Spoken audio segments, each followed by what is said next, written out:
The razor had never known defeat. For 300 cycles, the creature had ruled the crimson wastelands of Keth 7, a nightmare given flesh and fang. Standing 12 feet tall on 6 segmented legs, its obsidian carapace reflected no light, as if it consumed illumination itself. The colonists called it Razor because of the serrated ridge running down its spine, each blade capable of slicing through durasteel like tissue paper. Every survey team sent to explore the mineral-rich canyons had vanished. Every armed expedition had returned as scattered bones. The Galactic Mining Consortium had lost 47 sentient beings to the creature's insatiable hunger. 3 Naxians, Voltari, even a Kresh war veteran. All had walked into that nest and never walked out. The nest itself was a cathedral of death, built in the deepest canyon where 3 moons cast perpetual twilight. Bones from 1,000 species decorated its walls like grotesque trophies.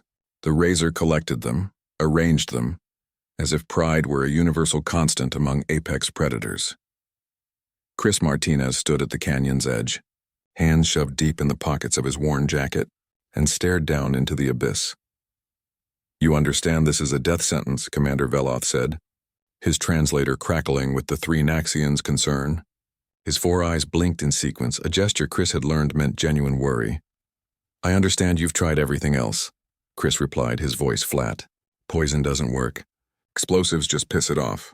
Orbital strikes would destroy the iridium deposits you need. And you think you will succeed where warriors have failed?" Chris finally looked at the commander, a thin smile crossing his weathered face. "I think I'm the first human you've sent down there." The descent took 4 hours. Chris rappelled down the canyon walls as the temperature dropped and the air grew thick with the ammonia scent of Razor's territory.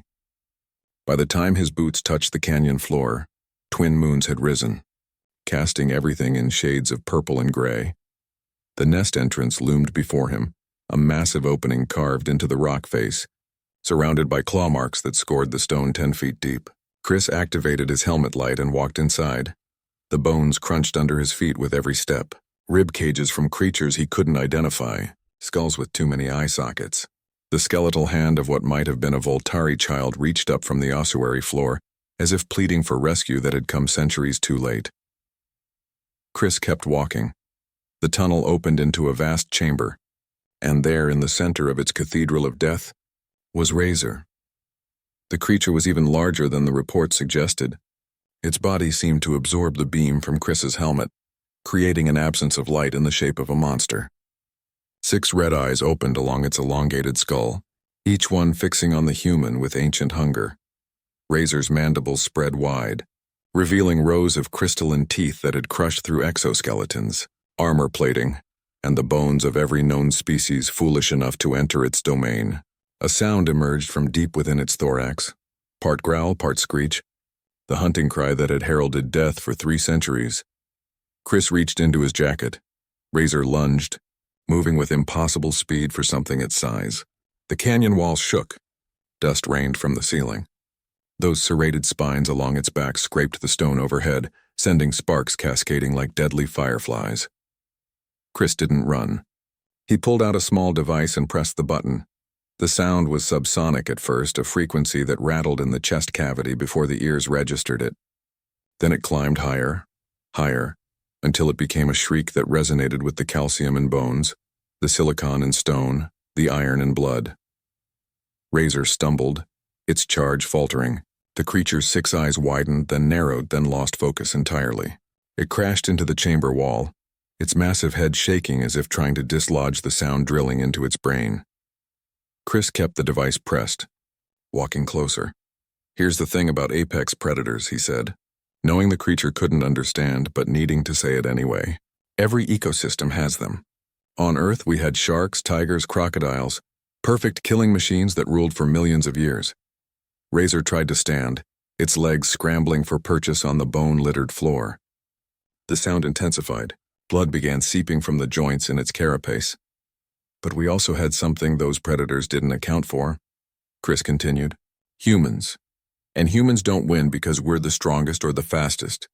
We win because we're the most stubborn sons of bitches in the universe, and we never stop figuring out new ways to kill things that want to kill us." The Razor collapsed, its massive body convulsing. The sound frequency was targeting the fluid in its inner ear. destroying its equilibrium, sending false signals to every part of its nervous system. It was drowning in sensory chaos, unable to distinguish up from down, threat from safety, life from death. Chris stood over the fallen creature, watching as 300 cycles of dominance ended. Not with a bang, but with a whimper. The apex predator of Keth 7 curled in on itself, defensive for the first time in its existence, as its brain slowly shut down system by system. "You were never going to win," Chris said softly, "because you stopped evolving the day you became perfect. But humans, we're still climbing." He pressed the button one final time. When the mining teams descended 12 hours later, they found Chris sitting on Razor's corpse, eating a protein bar and sketching diagrams in his notebook. The creature's eyes were glassy and still, its reign ended by a frequency generator built from parts worth less than 50 credits. Commander Veloth approached cautiously, staring at the fallen titan. "How?" was all he managed to say. Chris stood brushing bone dust from his pants. "I listened to the recordings of everyone who died down here. Noticed the creature always went quiet when survey equipment was operating. Did some research. Its species evolved in caves with specific acoustics. I just found the frequency that turned its own biology against it." "You killed a legend with sound?" "No," Chris corrected, shouldering his pack. "I killed an animal with science. There's a difference." As they walked out of the nest, past the cathedral of bones and the trophies of Razor's victims, Veloth turned to the human. "Your species. You are all like this?" Chris laughed, the sound echoing off the canyon walls. "Commander, we're descended from primates who figured out how to kill everything on a planet while being smaller, slower, and weaker than almost everything else. This," he gestured back at the nest, "this is just Tuesday for us." Behind them, in the darkness of the canyon, the apex predator that had consumed anything that walked lay still and silent. The galaxy had a new lesson to learn.